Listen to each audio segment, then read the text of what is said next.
The combination of feature-length cinematic pacing and an anime art style can be a glorious one. We all know countless examples of this, be it any of Studio Ghibli's works or the many spin-off movies for various shows.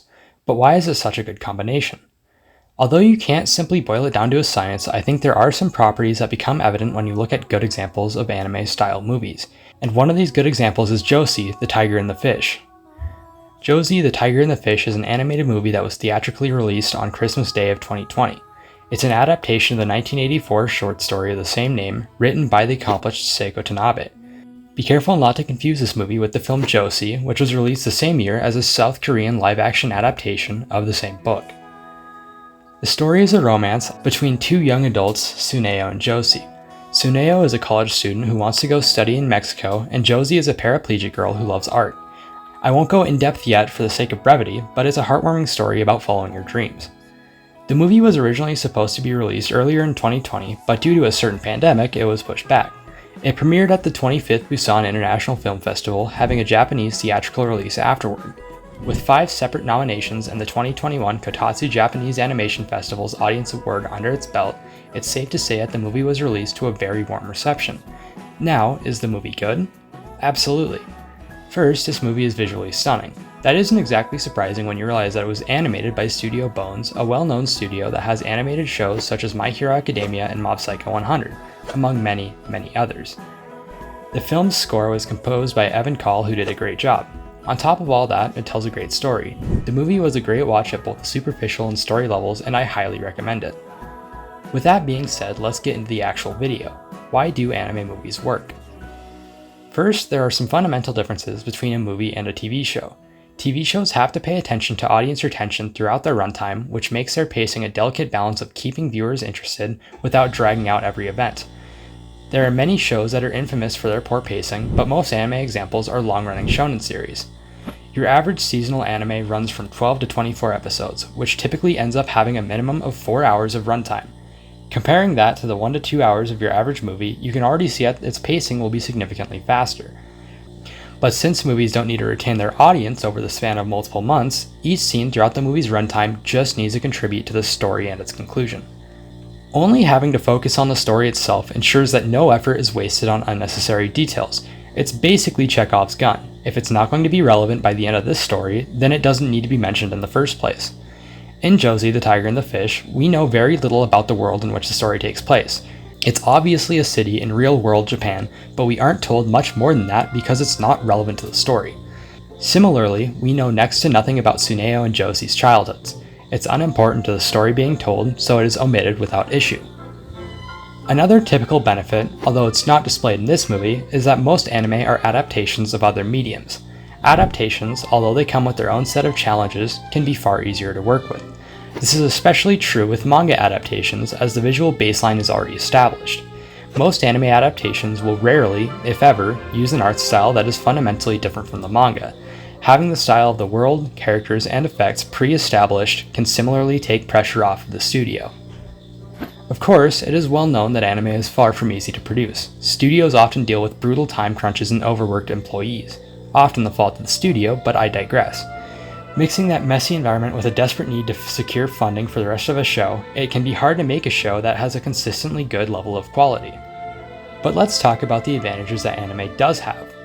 Well, first, what exactly is an anime? I believe it can be summarized as cartoons with distinct stylistic choices aimed toward older audiences. That's a lot of words that aren't very specific, so let's get into the details. Let's start by talking about characters. Anime almost always uses humanoid characters. Overall, the proportions of most characters are similar, or at least resemblant, to people you would find in the real world. Aside from generally distorted facial proportions, the strong resemblance allows the audience to read a character's body language with ease, which can be harder with more conventional cartoon characters. Even with cartoon characters, though, we can tell a lot through their facial expressions. Cartoons easily facilitate a suspension of disbelief because of their obvious differences from real life. It's not meant to perfectly resemble real life, so we mentally treat it as such from the get-go. At the same time, animators borrow aspects of real life and exaggerate them to improve their impact. Exaggeration is why the characters are so expressive, and suspension of disbelief is why we understand those expressions without becoming off-put by the exaggeration. Moving away from the characters, the suspension of disbelief also allows for a stronger sense of wonder in the audience. Simple scenes such as the night sky or a fireworks display can have a sense of spectacle that can often be hard to capture in live action. It allows every aspect to be dramatized, and when mimicking real life, it can end up feeling far more impactful. To be clear, this isn't exclusive to anime. It can be used in all animated works, including typical American cartoons, think of The Lion King or Adventure Time. All types of animation can benefit from exaggerated facial expressions, and they have done so for years. All in all, an anime movie can be the best of both worlds. You can use the stylistic and visual advantages of anime, apply a variety of conventional cinematic techniques to it, and end up with a product that is entirely dedicated to telling the main story of the movie. To further illustrate this, let's talk more about Josee, the tiger and the fish. I think this is obvious, but past this point I'll be spoiling various scenes in the movie. Go watch the movie if you don't want it spoiled. To start things off, let's talk about Josee's outlook on the world at the beginning of the story. Being paraplegic, Josee can't get around very easily. She ends up staying in her house for most of her life, afraid of the outside world. On top of that, she avoids her fears entirely. Tsuneo starts out as a much more flat character. He's a broke college student who likes diving. He's a hard worker and is well on his way to achieving his dream of going to school in Mexico. Another thing worth noting is the general plot setup for this story. It's a standard boy meets girl setup, nothing too original but still perfectly functional. With romance stories, the overarching plot shouldn't be prioritized in scenes. Instead, the focus should be on the subplots throughout the story, which give our main characters chances to improve themselves individually with the other person's assistance. The subplot facilitates the main plot, not the other way around. Now, let's actually talk about the scenes. There are 6 big scenes I want to focus on, although I could realistically break down most of the scenes and take away at least something from them.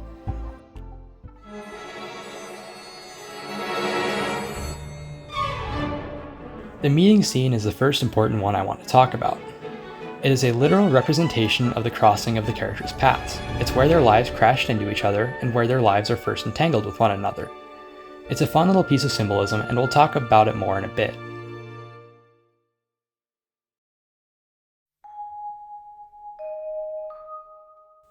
Although it's not relevant to the story at a first glance, this scene sets up a metaphor that we see throughout the story. It's a dream that Josee is having. She is a mermaid and the city around her is submerged in water. The parallel that the movie draws between underwater exploration and Josee's struggle works very well.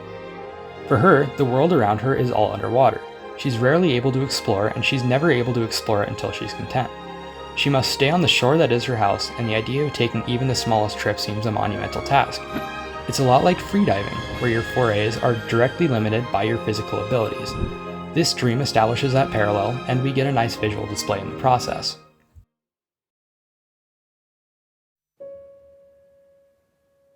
The first beach scene is probably the most popular one to come out of the movie. With Tsuneo and Josee finally having an established friendship, they go to the beach. Josee wheels towards the waves and her wheelchair gets stuck in the sand. She falls out of her wheelchair and starts to crawl towards the waves. We learn that the last time she had been to the sea was with her father as a child. As a child, she was too scared of the waves to see what the sea tasted like, and her father had never told her what it tasted like before he died. This is the first scene in which we start seeing marked improvement in Josee's character arc. Drawing back to the stuck on the shore metaphor, Josee is finally wanting to approach the waves. Even after falling out of her wheelchair, she persists and crawls towards it. Then, we get a relationship with Tsuneo established when he picks her up and brings her to the waves. When Josee tries to reach something but can't quite get it, Tsuneo will be there to help her out. It's heartwarming, but it also sets up the next conflict for Josee.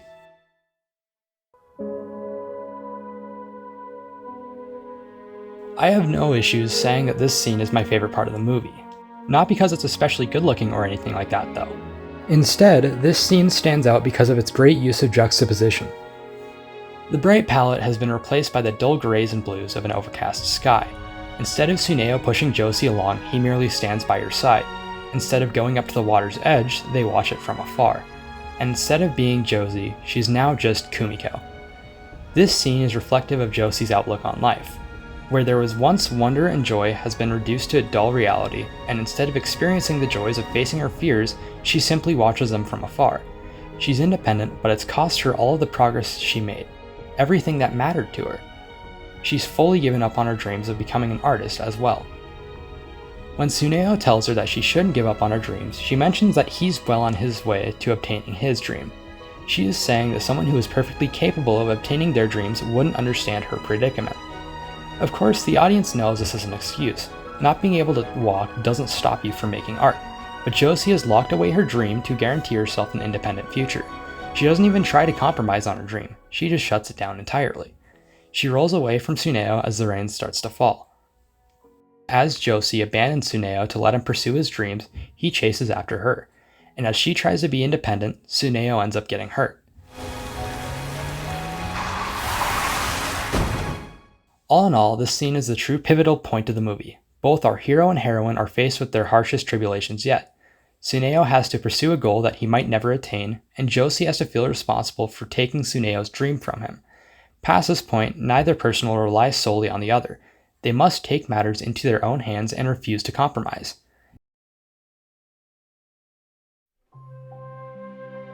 The kid's story is the hardest one for me to describe, despite it being so straightforward.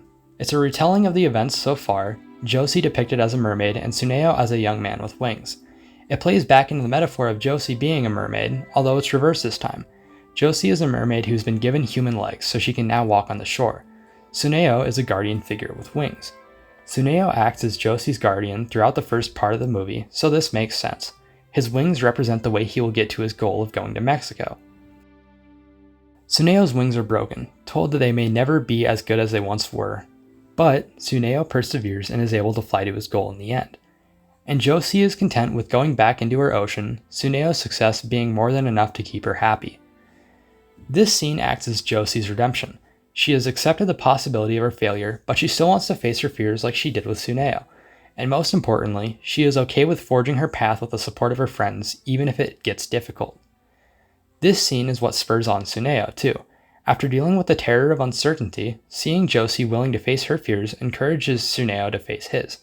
If I remember right, this scene was the one that made me tear up, so there's also that. After that, we see Tsuneo's rehabilitation. It's set over the song Shinkai by Eve.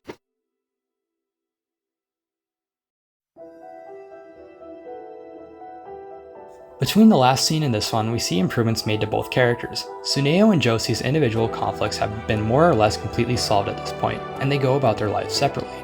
The roads of their fate has split, with them destined to be apart. Until this scene. This scene is obviously a callback to the very beginning.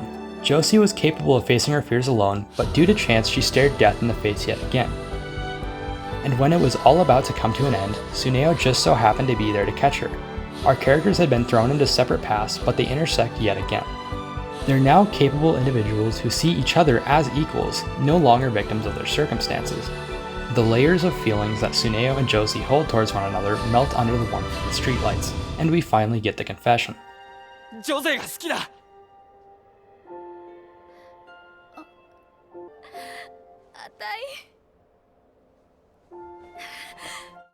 Josee's character has been resolved, Tsuneo's character has been resolved, and the two fully understand that they're hopelessly in love.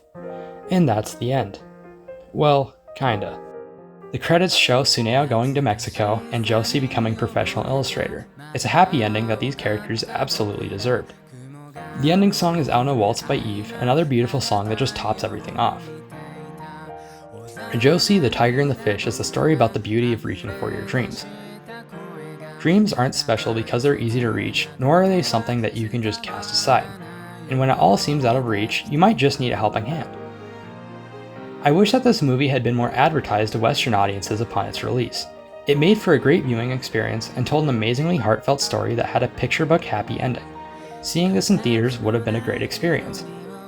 Anyways, this video is probably long enough. This movie is a prime example of just how effective an anime movie can be. I don't watch movies too often, so I doubt that I'm actually gonna make too many more videos talking about movies like this, except for maybe Ponyo because it's kind of slept on as a Studio Ghibli film. More likely I'm gonna make videos either talking about a lore of a certain game series, or just start talking about some of my favorite setups in storytelling. So I guess just stay tuned for that. In the meantime, feel free to check out my other video where I talk about the world God only knows. Thanks for watching this video and have a good day.